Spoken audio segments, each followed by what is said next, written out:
ہم وہی کہیں گے جو ہمارا دین ہم کو بتاتا ہے.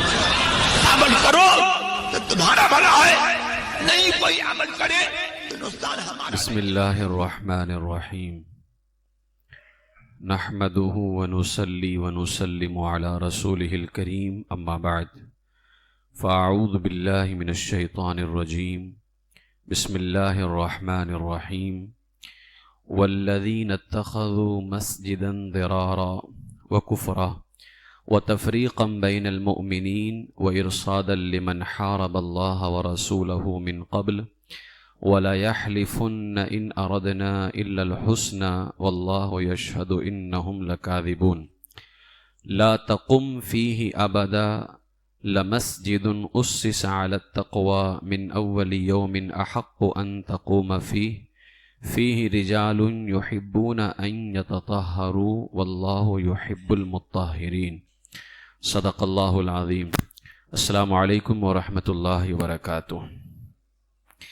بارگاہ رسالت مآب صلی اللہ علیہ وسلم میں درود و سلام کا نذرانہ پیش کر لیں. اللہم صلی علی سیدنا و مولانا محمد وبارک وسلم صلاۃ و سلاما علیک یا رسول اللہ صلی اللہ تعالی علیہ وسلم.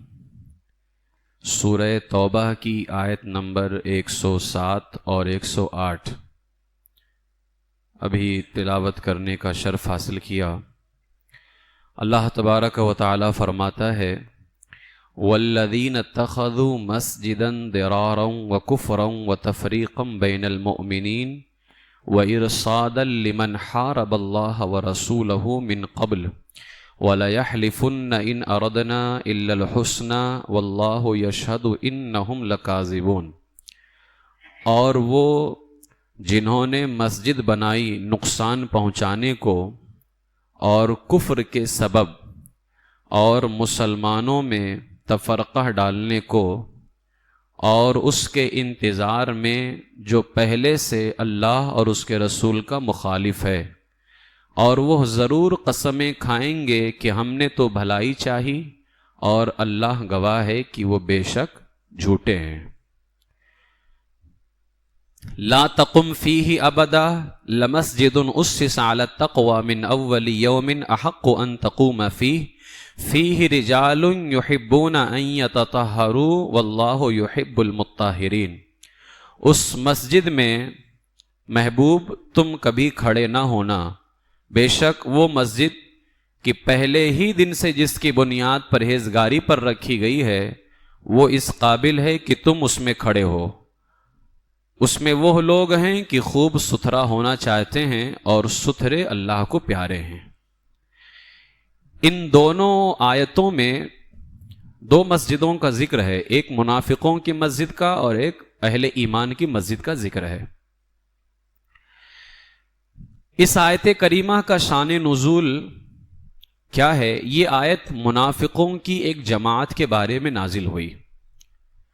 اسلام کی سب سے پہلی مسجد مسجد قباء جو اہل ایمان کی مسجد ہے، منافقوں کی ایک جماعت نے مسجد قباء کو نقصان پہنچانے کے لیے اور مسلمانوں میں تفریق ڈالنے کے لیے، مسلمانوں میں جدائی پیدا کرنے کے لیے مسجد قباء کے قریب منافقوں نے ایک مسجد بنائی تھی، اور اس مسجد میں ایک بہت بڑی چال تھی.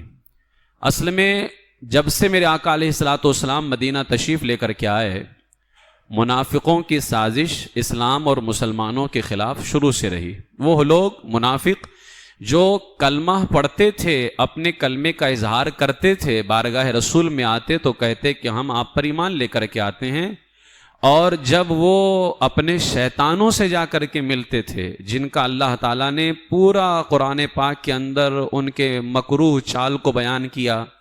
اللہ فرماتا ہے محبوب جب وہ آپ کے پاس میں آتے ہیں تو کہتے ہیں کہ ہم آپ پر ایمان لے کر کے آئے، ہم آپ پر ایمان لے کر کے آئے. وَإِذَا خَلَوْا إِلَىٰ شَيَاطِينِهِمْ، اور جب وہ اپنے شیطانوں سے ملتے ہیں. اب آپ اندازہ لگائیں یہاں دشمنان رسول کو اللہ تعالیٰ نے شیطان کہا ہے کہ وہ منافق اپنے منافق ساتھیوں سے ملتے تھے، تو اللہ تعالیٰ منافق ساتھی بھی تو کہہ سکتا تھا. اللہ نے فرمایا وَإِذَا خَلَوْا إِلَىٰ شَيَاطِينِهِمْ، جب وہ اپنے شیطانوں سے ملتے ہیں تب ان کے شیطان کہتے ہیں کہ تم ہمارے پاس بھی آتے ہو اور محمد عربی کے پاس جا کر کے اپنے کلمے کا اظہار بھی کرتے ہو. تو یہ شیطان اپنے شیطانوں سے کہتے تھے قالوا انا معکم، ہم تو تمہارے ساتھ ہیں. پھر وہ کہتے کہ تم پھر محمد عربی کے پاس کیوں گئے تھے، ان کی بارگاہ میں کیوں گئے تھے، ان کی مسجد میں کیوں گئے تھے، مسلمانوں سے ملتے جلتے ہو. تو یہ شیطان اپنے شیطانوں سے کہتے تھے انما نحن مستہزئون، ہم تو معاذ اللہ مذاق کرتے ہیں. تو منافقوں کی یہ سازش اسلام اور مسلمانوں کے خلاف شروع سے رہی ہے، لیکن سن 9 ہجری کے اندر یعنی حضور علیہ السلام کے انتقال سے 1 سال پہلے رجب شریف کے اندر ان لوگوں کی ایک بہت بڑی چال تھی. اب وہ چال کیا تھی؟ ابو عامر نام کا ایک بندہ جو زمانہ جاہلیت میں اسلام سے پہلے نصرانی راہب ہو گیا تھا، عیسائی راہب ہو گیا تھا. ابو عامر جب میرے آقا علیہ السلام مدینہ تشریف لے کر کے آئے تو یہ آپ سے کہنے لگا یہ کون سا دین ہے جو آپ لے کر کے آئے ہیں. ابو عامر عیسائی راہب نے حضور سے کہا یہ کون سا دین ہے جو آپ لے کر کے آئے ہیں. میرے آقا علیہ السلام نے فرمایا میں ملت حنیف یعنی دین حنیف لے کر کے آیا ہوں، ابراہیم علیہ السلام کا دین.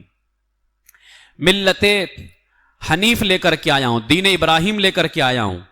تو ابو عامر کہنے لگا میں اسی دین پر ہوں، دین ابراہیم پر ہوں. رسول اعظم صلی اللہ علیہ وسلم نے فرمایا نہیں، تو دین ابراہیم پر نہیں ہے، کیونکہ اگر دین ابراہیم پر ہے تو اب میں آ گیا ہوں، مجھ پر ایمان لانا ضروری ہے. اور یہ حضور پر ایمان نہیں لایا تو میرے آقا نے فرمایا تو دین ابراہیم پر نہیں ہے. تو اس نے کہا آپ نے اس دین ابراہیم میں کچھ اور ملا دیا ہے، کیونکہ میں تو دین ابراہیم پہ ہوں، اگر میں نہیں ہوں تو اس کا مطلب آپ نے کچھ ملا دیا ہے اس دین ابراہیم میں. میرے آقا علیہ السلام نے فرمایا نہیں، میں خالص صاف ملت ابراہیم لے کر کے آیا ہوں، صاف ملت ابراہیم لے کر کے آیا ہوں. پھر ابو عامر نے کہا ٹھیک ہے، ہم میں سے جو جھوٹا ہو، اگر آپ جھوٹے ہیں تو آپ، میں جھوٹا ہوں تو میں، جو جھوٹا ہو اللہ اس کو سفر کی حالت میں تنہا کر کے ہلاک کر دے. یعنی میں کہتا ہوں کہ آپ نے دین ابراہیم میں ملایا ہے، آپ کہتے ہیں نہیں ملایا، تو جو جھوٹا ہو اللہ اس کو سفر میں تنہا کر کے ہلاک کر دے. رسول اعظم صلی اللہ علیہ وسلم نے فرمایا آمین. ظاہر ہے ہلاک ہوگا کون؟ وہی خبیث ہلاک ہوگا، ابو عامر. حضور نے فرمایا آمین. پہلے پورے مدینے والے اس کو ابو عامر راہب کہا کرتے تھے. راہب جیسے ہمارے یہاں کسی عالم کو مولانا، حضرت، رسپیکٹ ورڈز جو ہوتے ہیں، یہ راہب ایک عزت والا لفظ ہے، رسپیکٹ ورڈز ہے یہ راہب. جب یہ ایمان نہ لے کر کے آیا تو اس کو مدینے والے ابو عامر فاسق کہنے لگے، ابو عامر راہب نے. اس سے پتا چلا جو حضور کا ہوگا عزت وہی پائے گا، جو حضور کا نہیں ہوگا وہ عزت نہیں پا سکتا ہے. اس کو مدینے والے کہنے لگے ابو عامر فاسق. جنگ احد کے دن ابو عامر فاسق نے نبی کریم صلی اللہ علیہ وسلم سے کہا کہ جہاں کہیں کوئی قوم آپ سے جنگ کرنے والی ملے گی، جنگ احد کے دن یہ حضور سے مقابلے میں تھا، اس نے کہا کہ اے محمد عربی سن لو، جہاں کہیں بھی کوئی قوم آپ سے جنگ کرے گی میں اس کے ساتھ ہو کر کے آپ سے جنگ کروں گا، جو بھی آپ سے لڑے گا میں اس کے ساتھ ہو کر کے آپ سے لڑوں گا. چنانچہ جنگ حنین تک اس کا یہی معمول رہا اور یہ نبی کریم صلی اللہ علیہ وسلم کے ساتھ جنگ میں مصروف رہا، یعنی حضور کے خلاف جنگ میں مصروف رہا. جب قبیلہ حوازن کو شکست ہوئی اور وہ مایوس ہو کر کے ملک شام کی طرف بھاگا تو اس نے یعنی ابو عامر راہب نے منافقین کو خبر بھیجی. اب یہ ملک شام کی طرف بھاگا، جس قبیلے میں رہتا تھا جب اس قبیلے کو شکست ہو گئی یہ ملک شام بھاگا. ابو عامر فاسق، اس نے وہاں سے مدینے کے منافقوں کو خبر بھجوائی کہ تم لوگ جو ہے طاقت جمع کرو اور جنگ کے جو سامان ہوتے ہیں، اسلحے ہوتے ہیں، وہ سب جمع کرو اور میرے لیے ایک مسجد بناؤ. ابو عامر نے، فاسق نے ملک شام سے خبر بھیجوائی مدینے کے منافقوں کو کہ تم لوگ طاقتور لوگوں کو جمع کرو، اسلحے جمع کرو اور میرے لیے ایک مسجد بناؤ. میں روم کے بادشاہ کے پاس جاتا ہوں اور وہاں سے رومی لشکر لے کر کے آؤں گا اور محمد عربی اور ان کے صحابہ کو مدینے سے نکال دوں گا.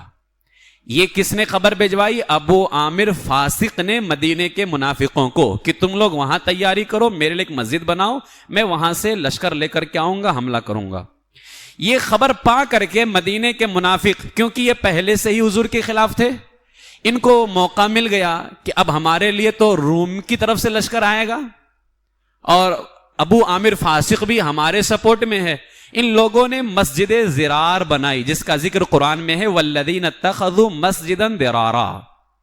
مسجد زرار، زرار کہتے ہیں نقصان پہنچانے کو، یعنی نقصان پہنچانے والی مسجد. اب یہ مسجد عبادت کے لیے تو نہیں بنائی گئی تھی، اللہ نے اس مسجد کا نام مسجد زرار رکھا، یعنی نقصان پہنچانے والی مسجد. تو ان لوگوں نے مسجد زرار بنائی اور پھر مسجد زرار بنا کر کے اب ان کا مقصد کیا تھا؟ اسلام کو توڑنا، مسلمانوں میں جدائی پیدا کرنا. انہوں نے مسجد بنائی اور رسول پاک علیہ السلام کی بارگاہ میں آئے، کیونکہ تھے منافق. آئے اور آنے کے بعد کہا، یا رسول اللہ، یہ مسجد ہم نے آسانی کے لیے بنا دی ہے، جو لوگ بوڑھے ضعیف کمزور ہیں وہ اس میں آسانی سے نماز پڑھ لیا کریں گے. کیونکہ مسجد قباء برکت والی مسجد تھی، اس کی فضیلت ہر کسی کو معلوم تھی، تو وہاں ایک رش اور ہجوم ہو رہا تھا. تو ان لوگوں نے کہا کہ بوڑھے حضرات کو اس میں تکلیف ہوتی ہے، ہم لوگوں نے آسانی کے لیے مسجد بنائی ہے، اور یہ مسجد ان لوگوں نے مسجد قباء کے مقابلے میں بنائی تھی. تو ان لوگوں نے کہا، یا رسول اللہ، ہم لوگوں نے یہ مسجد بوڑھے ضعیف کمزور لوگوں کے لیے بنائی ہے تاکہ وہ آسانی سے نماز ادا کر لیں. آپ آ کر کے ادگھاٹن کر دیجئے اور آپ اس میں ایک نماز پڑھ لیجئے، برکت کی دعا کر دیجئے. یہ منافقوں نے کہا، آپ آئیے اور آنے کے بعد میں نماز پڑھ لیجئے اور برکت کی دعا کر دیجئے. تو رسول پاک علیہ السلام سن 9 ہجری، حضور کے انتقال سے 1 سال پہلے، جنگ تبوک کا موقع، میرے آقا علیہ الصلوۃ والسلام نے فرمایا کہ میں تو ابھی سفر تبوک کے لیے جا رہا ہوں، جنگ کے لیے جا رہا ہوں. جنگ تبوک سے پہلے کا واقعہ ہے، جنگ تبوک کے لیے جا رہا ہوں، واپسی پر اللہ کی مرضی ہوگی تو وہاں نماز پڑھ لوں گا. یہ کہہ کر کے حضور علیہ الصلوۃ والسلام جو ہے چلے گئے. جب نبی کریم صلی اللہ علیہ وسلم غزوہ تبوک سے واپس ہو کر مدینہ شریف کے قریب ایک علاقے میں ٹھہرے تو منافقین نے آپ سے درخواست کی کہ حضور، آپ نے وعدہ کیا تھا آپ مسجد میں تشریف لے چلیں. اس وقت یہ آیت کریمہ نازل ہوئی اور ان کے مکروہ اور ان کے فاسد ارادوں کا اللہ تعالیٰ نے پردہ فاش کر دیا اور فرمایا، والذین اتخذوا مسجدا ضرارا وکفرا وتفریقا بین المؤمنین وارصادا لمن حارب اللہ ورسولہ من قبل ولیحلفن ان اردنا الا الحسنى واللہ یشہد انہم لکاذبون. اور کچھ منافق وہ ہیں جنہوں نے نقصان پہنچانے کے لیے اور کفر کی وجہ سے اور مسلمانوں میں تفرقہ ڈالنے کے لیے اور اس شخص کے انتظار کے لیے، ابو عامر فاسق کے انتظار کے لیے مسجد بنائی جو پہلے سے اللہ اور اس کے رسول کا مخالف ہے. وہ خبیث پہلے سے اللہ اس کے رسول کا مخالف ہے، اس کے لیے مسجد بنائی.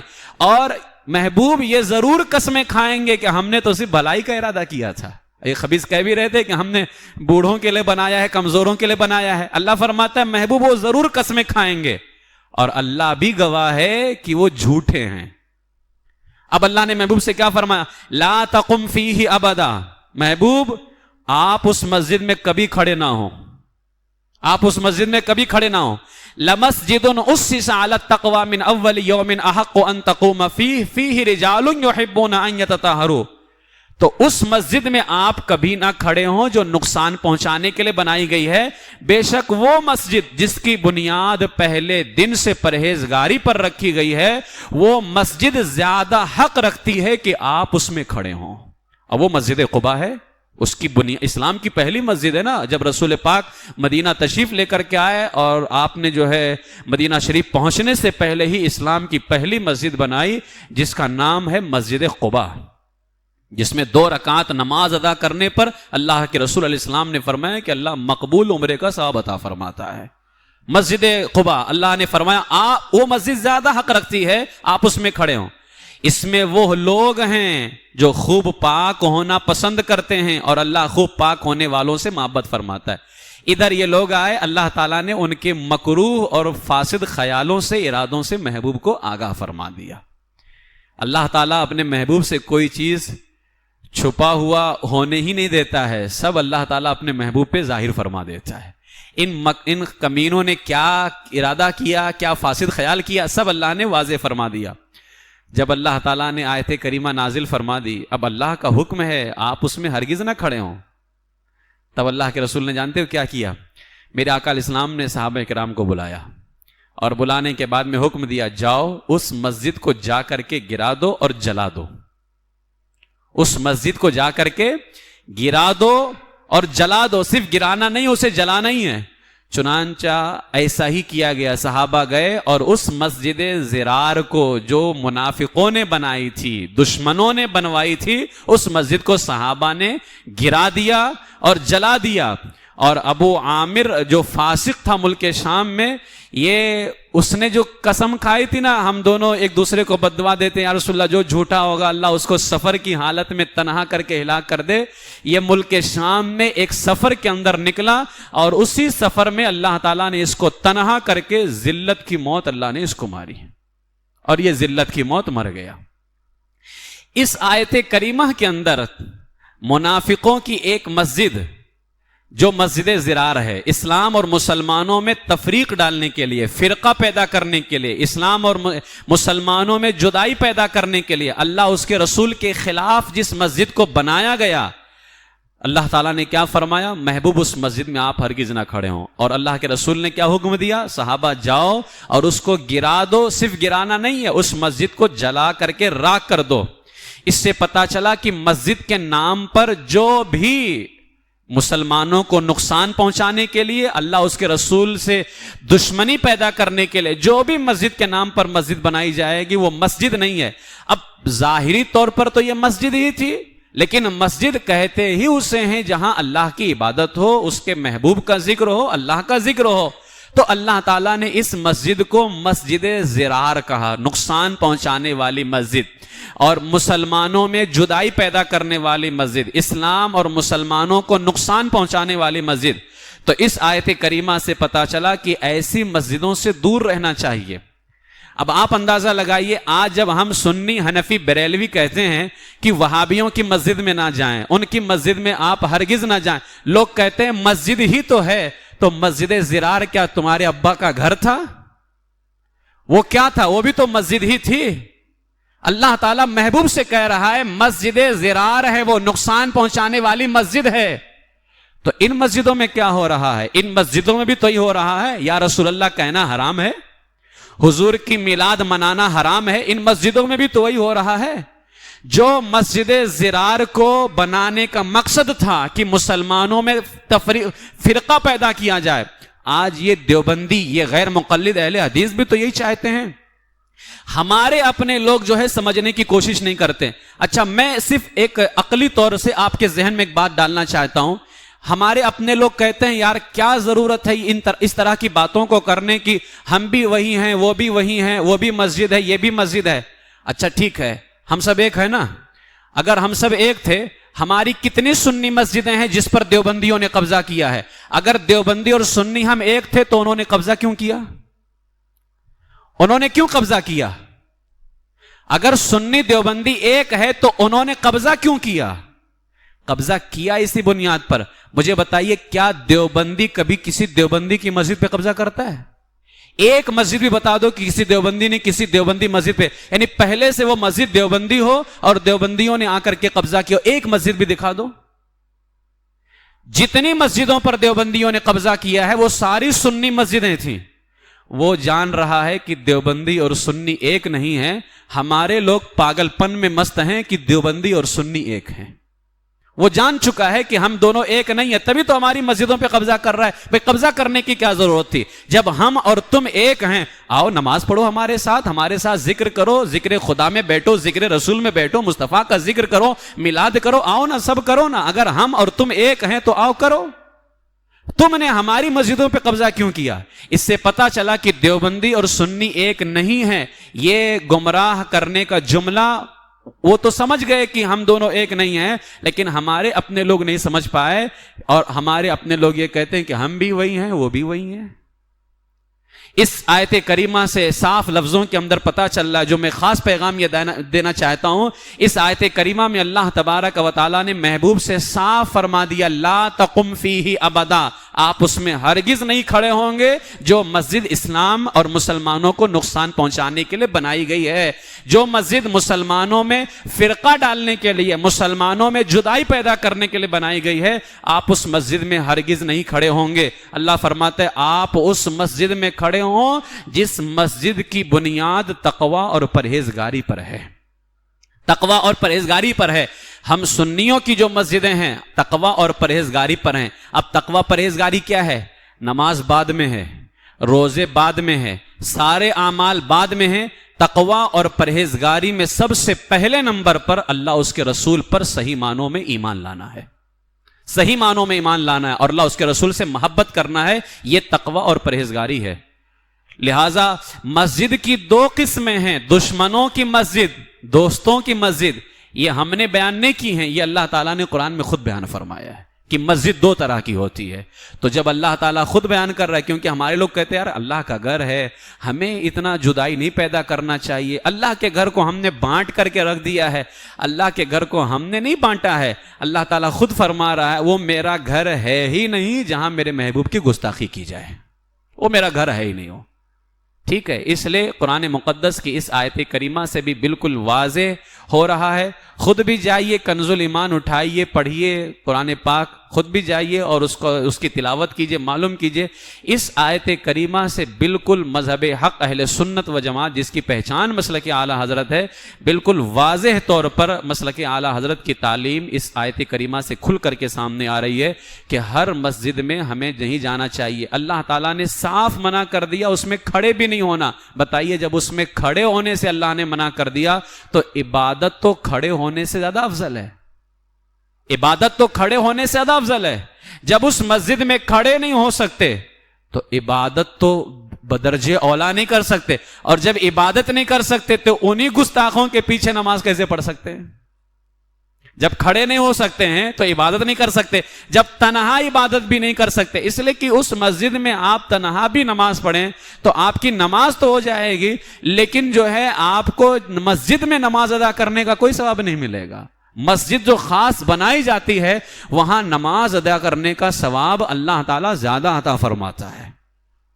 ورنہ حضور علیہ الصلوۃ والسلام نے تو فرمایا کہ میرے لیے اللہ نے پوری زمین کو مسجد بنا دیا ہے، جہاں بھی پاک صاف زمین ہو آپ نماز ادا کریں گے ہو جائے گی. پوری زمین ہمارے لیے مسجد ہے. لیکن خاص جو مسجدیں اہل سنت و جماعت نے بنائی ہیں اور وہاں وہ خاص عبادت کے لیے کر دیا گیا، اب وہاں پر نماز پڑھنے پر اللہ تبارک و تعالی زیادہ ثواب عطا فرماتا ہے. اس لیے میرے عزیزو آپ سب سے گزارش ہے کہ علم دین حاصل کرنے کی کوشش کریں. ٹھیک ہے، جاہل بن کر کے اور جن کو الف با بھی نہیں آتا ہے وہ بھی جو ہے ہمیں سکھانے چلتے ہیں، ہے نا. جن کو الف با بھی نہیں آتا نا صحیح سے وہ ہمیں سکھانے چلتے ہیں. ٹھیک ہے، تو ہم ان سے یہی کہیں گے علم دین حاصل کرو اور کچھ پڑھ لکھ لو تاکہ تمہارے اندر جو جہالت کا اندھیرا ہے نا، جہالت کا اندھیرا ہے، یہ جہالت کا اندھیرا ختم ہو جائے اور اس طرح جانوروں کی طرح باتیں کرنا چھوڑ دیں. بلکہ جانور بھی اس طرح سے باتیں نہیں کرتا ہے. جانوروں میں بھی حیا ہے اور جانور بھی ہمارے آقا علیہ السلام کی تعظیم کرتے ہیں. اپنے مولا کی ہے بس شان عظیم، جانور بھی کریں جن کی تعظیم، سنگ کرتے ہیں ادب سے تسلیم. یعنی پتھر بھی حضور کی بارگاہ میں سلام بھیجتے ہیں. تو اعلیٰ حضرت فرماتے ہیں ہمارے مولا ہمارے آقا کی شان تو بہت بلند ہے، اپنے مولا کی ہے بس شان عظیم، جانور بھی کریں جن کی تعظیم، سنگ کرتے ہیں ادب سے تسلیم، پیڑ سجدے میں گرا کرتے ہیں. لہٰذا یہ تم جو حرکتیں کرتے ہو چھچورے پن والی، اس طرح کی حرکتیں تو جانور بھی نہیں کرتے ہیں. ٹھیک ہے، لہٰذا ہمیں سکھانے سے بہتر یہ ہے کہ خود سیکھنے کی کوشش کرو، ورنہ انہی گمراہی کے اندر زندگی گزارتے رہو گے، وقت آئے گا مرو گے اور جہنم میں ڈال دیے جاؤ گے. وقت ہے، ابھی آنکھ نہیں بند ہوئی ہے، اور اللہ تعالیٰ نے ابھی توبہ کا دروازہ تمہارے لیے کھول کر کے رکھا ہے، تمہیں ڈھیل دے رہا ہے، تمہیں موقع دے رہا ہے. توبہ کرو اپنے باطل نظریات سے، باطل خیالات سے، اور اہل سنت و جماعت کے عقیدے اور نظریے پر قائم ہو جاؤ. یہی حق ہے، یہی درست ہے، اور یہی راستہ اللہ تک پہنچنے کا راستہ ہے، حضور تک پہنچنے کا راستہ ہے. وما علینا الا البلاغ المبین. السلام